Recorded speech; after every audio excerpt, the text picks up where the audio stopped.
الصواريخ الأوكرانية بتمطر على روسيا. أوكرانيا أطلقت عاصفة صواريخ ضخمة لدرجة إنها غطت الشمس في روسيا. القواعد العسكرية تتحرق، بقى في جحيم في كل أنحاء روسيا، وكل اللي فاضل من أهم أصولها العسكرية هو أرض محروقة وذكرى مرعبة للي أوكرانيا عملته.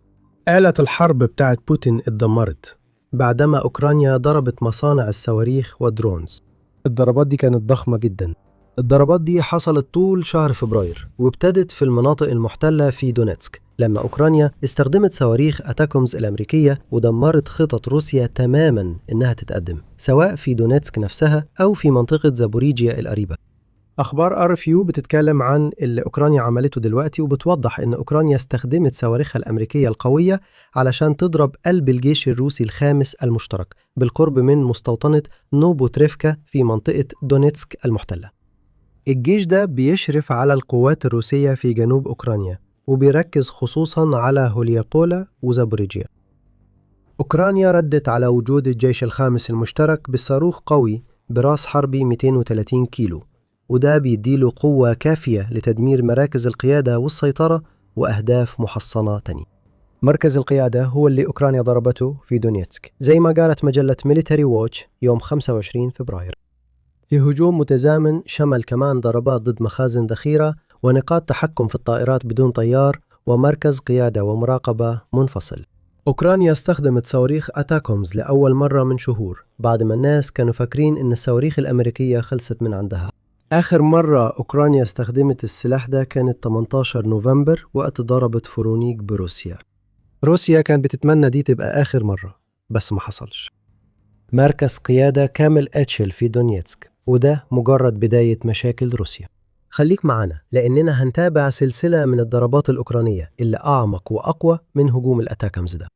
وإحنا في دونيتسك أوكرانيا، ضربة الأتاكمز بطأت القوات الروسية اللي ركزت أكتر على زابوريجيا والجنوب. الاتنين متوقع يكونوا أهداف لهجوم ربيعي جاي، واللي هيكون معاه هجوم تاني منفصل المفروض روسيا تخصص له 100,000 جندي عشان تتوغل بعمق في شرق أوكرانيا. مسؤول أوكراني قال في 1 مارس إن الكرملين عنده خطة طموحة للسيطرة على 4 عواصم إقليمية في أوكرانيا. على جدول روسيا مدينة زابوريجيا نفسها، ومعاها خيرسون، ميكولايف وأوديسا. روسيا كمان لسه عندها خطط غامضة لإنشاء منطقة عازلة في منطقتي خاركيف وسومي في أوكرانيا، وده حاجة روسيا فشلت فيها تماما خلال هجومها في صيف 2025. صواريخ أتاكمز الأوكرانية طارت علشان تدمر مركز قيادة كان هيكون ليه دور كبير في مساعدة روسيا على تنفيذ هجماتها اللي كانت ناوية عليها. الهجمات المضادة في زابوريجيا أجبرت القوات الروسية تنسحب من نقاط انطلاق كانت أساسية لهجوم الجنوب. حسب RBC أوكرانيا تم استعادة السيطرة على أكثر من 300 كيلومتر مربع أو تقريباً 115 ميل مربع من الأراضي في اتجاهات هوليايبولا وزابوريجيا في أوكرانيا لحد شهر فبراير. ضربة الأتاكمز في آخر الشهر صعبت على روسيا تنظيم الجنود واستعادة الأراضي، ولسه دي البداية. صواريخ أوكرانيا كانت بتطير في كل حتة. بعد كده هنركز على ضربات أوكرانية كانت هدفها تدمر نظام الطيارات المسيرة الروسي في فبراير، ودي مش الجوانب الوحيدة من القوى الجوية الروسية اللي صواريخ أوكرانيا دمرتها الشهر ده، وهنرجع نتكلم عن الجانب الثاني قدام في الفيديو. الطيارات المسيرة الروسية اتبهدلت في فبراير. في نفس الوقت تقريبا اللي مركز القيادة والسيطرة في دونيتسك اتحول لحفرة محروقة. أوكرانيا كانت كمان بتطلق صواريخ على مطار كابشا في شبه جزيرة القرم المحتلة. بالنسبة لجبهة الطيارات المسيرة، المطار ده كان هدف، لأن روسيا معروفة أنها بتطلق طيارات الشاهد بعيدة المدى على الأراضي الأوكرانية من نفس المطار ده. حسب صحيفة كييف بوست، موقع إطلاق الطيارات المسيرة ده اتأسس في نهاية سبتمبر 2025، وده حط كذا مدينة أوكرانية كبيرة في خطر. المصدر ذكر ميكولايف وخيرسون وأوديسا، وكلهم ممكن تكون سمعتي عنهم من تصريحات المسؤولين الأوكرانيين إن روسيا هتركز على المدن الإقليمية الرئيسية دي في 2026. مشكلة أوكرانيا ما كانتش في إطلاق روسيا للشاهدات، لأن روسيا بتعمل كده أغلب وقت الحرب. مشكلة أوكرانيا إن مطار كاتشير كان قريب قوي من أراضيها مقارنة بباقي المواقع اللي روسيا استخدمتها للطائرات المسيرة. المواقع الأقرب بتعني وقت طيران أقصر للشاهدات. ومع أوقات الطيران الأقصر دي بيبقى فيه وقت أقل لدفاعات أوكرانيا الجوية عشان ترد، وكمان بيبقى فيه مخاطر أقل إن الشاهدات تخرج عن مسارها بسبب طول مدة الطيران. لما صواريخ أوكرانيا ضربت مطار كاتشر عملت كده تحديداً لأن أوكرانيا بتحاول تقضي على التهديد الجديد اللي بتشكله الطيارات المسيرة دي. موقع إطلاق الطيارات المسيرة هو بيولع مش هيفيد روسيا، وكمان الضربة الأخيرة على كاتشر جت بعد ضربة في نص ديسمبر اللي أوكرانيا فيها دمرت طيارة نقل AN-26. أوكرانيا بتبعت رسالة واضحة لبوتين بالهجمات دي. شبه جزيرة القرم ضعيفة، وأوكرانيا هتعمل كل اللي تقدر عليه عشان تدمر هجمات روسيا بالدرونز. ولتعزيز الرسالة دي، كاتشر ما كانش الهدف الوحيد الخاص بالدرونز اللي أوكرانيا ضربته بصواريخ ودرونز في فبراير. أخبار RFU أضافت إن أوكرانيا كمان وجهت مقذوفتها ناحية مصنع موجود في جمهورية تتارستان اللي هي جزء من الاتحاد الروسي.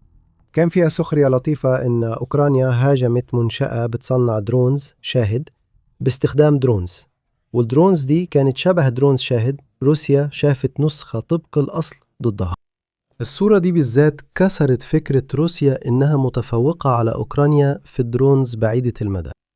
وفي وسط كل ده نقدر نرجع تاني لمنطقة زابوريجيا. هناك أوكرانيا ضربت كمان مخزن ومستودع معدات قريب من منطقة فاسيليفيكا. المستودع ده كان تابع لوحدة روبكون الروسية اللي تعتبر ممكن وحدة المسيرات الوحيدة تقدر تواجه نخبة المشغلين الأوكرانيين. راديو أوروبا الحرة راديو ليبرتي عملوا تحقيق عن وحدة روبكون في سبتمبر 2025، وكشفوا إزاي الوحدة مسببة فوضى في القوات الأوكرانية. اللي بيميز روبكون بالنسبة لروسيا هو أنه الوحدة متقسمة لعدة أقسام. روبكون بقت وحدة تكنولوجية نخبة لروسيا بتشتغل في أوكرانيا وعلى المناطق الحدودية لروسيا، وبيحققوا ده عن طريق التأكد أن كل فرد فيهم بيشتغل بأفضل نوع درون يناسب مهاراته. اللي شاطرين أكتر في التعامل مع درونات FPV اللي هي الدرونات قصيرة المدى اللي بتستخدم في الخطوط الأمامية بيركزوا في القسم ده. مشغلي روبكون التانيين بيتحكموا في درونات شاهد اللي بيطلقوها من المناطق المحتلة ناحية مدن وبنية الطاقة في أوكرانيا. روبكون كمان مسؤولة عن المشاركة في تصميم واختبار كتير من الدرونات اللي هي ووحدات الأنظمة غير المأهولة الروسية التانية بيستخدموها. باختصار، روبكون لاعب أساسي بالنسبة لروسيا.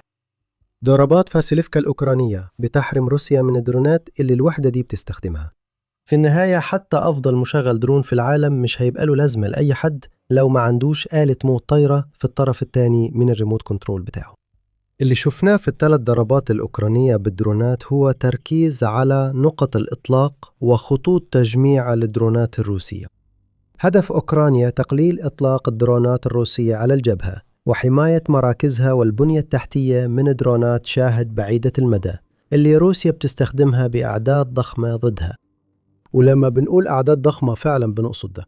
في 1 مارس صحيفة برافدا نقلت تعليقات للرئيس الأوكراني زيلينسكي: الأوكرانيين عايشين تحت آلاف الضربات الروسية بأنواع مختلفة من الأسلحة. في آخر أسبوع من الشتاء بس روسيا استخدمت أكثر من 1720 طيارة مسيرة هجومية وقرب 1300 قنبلة جوية موجهة، وكمان أكثر من 100 صاروخ بأنواع مختلفة ضد أوكرانيا، زي ما كشف زيلينسكي وهو بيتكلم عن آخر أسبوع في فبراير. رئيس أوكرانيا كمان قال إن روسيا أطلقت تقريباً 19,000 طيارة مسيرة هجومية على أوكرانيا خلال ال3 شهور بتوع الشتاء من ديسمبر لفبراير، يعني تقريباً 6333 طيارة في الشهر.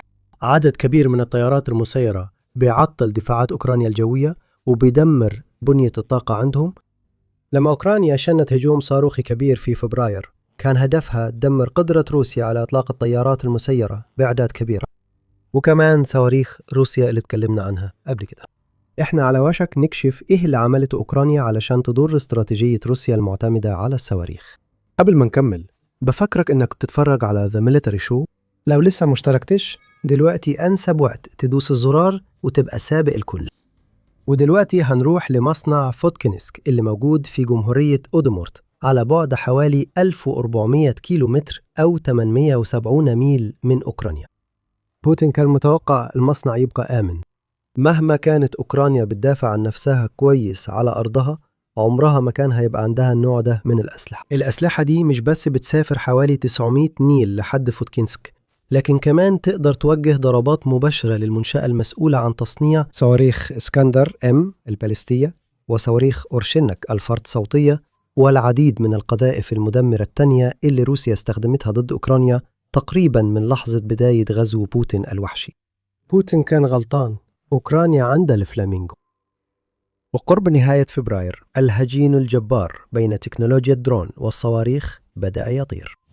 870 ميل، ما كانوش حاجة لسلاح مداه 3000 كيلومتر أو 1864 ميل.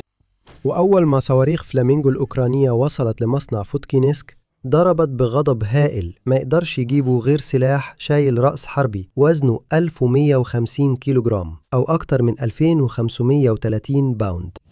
فوتكينسك عمرها ما كان لها فرصة.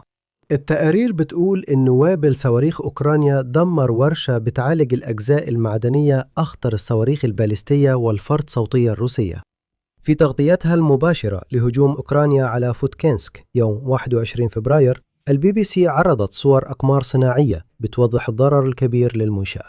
إحنا شايفين حفرة ضخمة في سقف الورشة اللي أوكرانيا استهدفتها، وده بيوضح إن فلامينغو اخترق السقف وفجر رأسه الحربي الضخم جوه منشأة هدفها الوحيد هو ضمان إن روسيا عندها إمداد مستمر من الصواريخ. كان في ضربات أكتر كمان أوكرانيا نفذتها خلال شهر فبراير وهنغطيها كمان شوي. يمكن الهجوم على فوتكينسك هو الأهم فيهم. رغم ضرر أسراب الدرونز الروسية، الصواريخ الروسية مسؤولة عن معظم الدمار الجوي اللي روسيا بتسببه في أوكرانيا. شفنا ده في يناير لما روسيا شنت هجوم صاروخي ليلي على أوكرانيا وكان فيه الصاروخ الفرد صوتي أورشينك، وده كان تاني مرة بس روسيا تستخدم صاروخها المرعب ده اللي يقدر يوصل لسرعات أكتر من 13,000 كيلومتر أو 8000 ميل في الساعة. ده كان تذكير مدمر إنه رغم عيوب وأخطاء روسيا الاستراتيجية في أوكرانيا لسه عندها صواريخ قوية جدا ممكن تعمل ضرر كبير. روسيا كمان زودت هجماتها الصاروخية ضد أوكرانيا. زيلينسكي قال في نفس البيان اللي أعلن فيه عن عدد الطيارات المسيرة اللي روسيا أطلقتها على أوكرانيا في الشتاء إن روسيا كمان أطلقت 738 صاروخ على أوكرانيا. ده حوالي 246 صاروخ في الشهر أو تقريبا 8 في اليوم. ويبدو أن الأمور ساءت أكثر في فبراير. في 1 مارس جريدة موسكو تايمز قالت إن روسيا ضربت أوكرانيا بصواريخ في فبراير أكثر من أي شهر تاني من بداية الغزو من 3 سنين. أوكرانيا اضطرت تتعامل مع زيادة 113% في الهجمات الصاروخية مقارنة ب 135 صاروخ اللي روسيا أطلقتهم في يناير، وده معناه إن روسيا بتستهلك مخزونها في حملة جوية اسمها شوكونا هدفها تشل أوكرانيا. في السياق ده هجوم أوكرانيا على فوتكينسك أهم بكتير. لو روسيا مش قادرة تبني صواريخ أكتر من اللي استخدمتها في فبراير لازم تهدى في استخدامها. البديل لبوتين إنه يستهلك صواريخ بلده، وده هيخلي مفيش صواريخ لحد ما فوتكينسك تشتغل تاني. وطبعا أوكرانيا هتتابع تصليحات فوتكينسك، ومش هنتفاجئ لو شفنا الفلامينغو بيطير تاني لما روسيا تقرب تخلص تصليح الأضرار اللي عملتها أوكرانيا في المنشأة. عاصفة صواريخ أوكرانيا استهدفت قدرات روسيا في الطيارات المسيرة والصواريخ والقيادة. بالنسبة لمعظم الدول ده كان هيبقى كفاية. آلة الحرب الروسية اتأثرت جامد بكل الضربات اللي اتكلمنا عنها لحد دلوقتي، لكن بالنسبة لأوكرانيا وزي ما قلنا لكم قبل كده مفيش حاجة اسمها ضربات كتير زيادة على البلد اللي بتحاول تسلب سيادتها. صواريخ وطائرات مسيرة أوكرانية ضربت أهداف استراتيجية في روسيا والأراضي المحتلة في فبراير. تعالوا نلخص كل اللي حققته أوكرانيا في نهاية الشهر. منطقة سارانسك في روسيا اتعرضت لهجوم بأسلحة أوكرانية بعيدة المدى. أوكرانيا ضربت مصنع بيورد معدات إلكترونية للطاقة لأنظمة عسكرية روسية. مصنع تشيبوكساري بروغريس اتعرض لحريقة تانية بعد ضربات أوكرانيا اللي قبل كده ووقفت المصنع. حصلت أضرار والسكان نشروا صور على السوشيال ميديا بتوضح دخان أسود كثيف طالع من المصنع بسبب ضربة أوكرانيا. في بيروم أوكرانيا ضربت تاني واستهدفت مصنع ميتافراكس للكيماويات، والضربة سببت انفجارات كتير وممكن تكون أثرت على كيماويات روسيا بتستخدمها في تصنيع الصواريخ، منهم الميثانول، الهكسامين، الفورمالين، الراتنجات الصناعية ومواد كيماوية بتساعد روسيا تصنع معدات مهمة لجنودها في أوكرانيا. وجد ضربات تانية كمان. أوكرانيا كمان بعتت مقذوفاتها لمنطقة ميشيرينسك الروسية، وضربت هناك مصنع بروغريس تاني. المصنع ده كان بيصنع أنظمة ملاحة وجيروسكوبات وحاجات تانية، ومش محتاج عبقري عشان تعرف الأسلحة اللي روسيا بتحتاج المكونات دي عشانها. الصواريخ الروسية اتشالت من السماء بسبب الهجوم ده، ونفس النتيجة حصلت من هجوم أوكرانيا في منطقة ريوتكينو في روسيا. المرة دي أوكرانيا ضربت مصنع بيصنع مكونات وقود لصواريخ كروز الروسية زي KH-55 و KH-101 اللي دايما بتستخدمهم روسيا في الهجمات الصاروخية الكبيرة على أوكرانيا. احنا ابتدينا نتعب، بس أوكرانيا لسه ما خلصتش ضرباتها. في نيفينو ماسكو فوسكروسيانسك أوكرانيا هاجمت مصانع كيماويات بتصنع مواد أولية للمتفجرات. في روستوف نادون أوكرانيا هاجمت منشأة إمبلز الصناعية، ونتج عن الهجوم حرائق انتشرت للبنية التحتية للسكك الحديدية وخزانات النفط. ولسه مخلصناش، مصنع أتلانتا أيرو في تاجروج اللي بيصنع طيارات أوريون وأنظمة حرب إلكترونية لروسيا اتضرب. مصانع الإلكترونيات والمواد في بانزا وكازان ويلتس اتعرضت لهجمات صواريخ ومسيرات أوكرانية. وأخيراً أوكرانيا عملت حرائق في منشأة إصلاح سفن في نيجني نوفغورود ومصنع يفرموف للمطاط الصناعي اللي بينتج بوليمرات روسيا بتستخدمها في المتفجرات وقود الصواريخ الصلب. تقريباً محتاج أخد دقيقة أستوعب كل اللي حصل ده.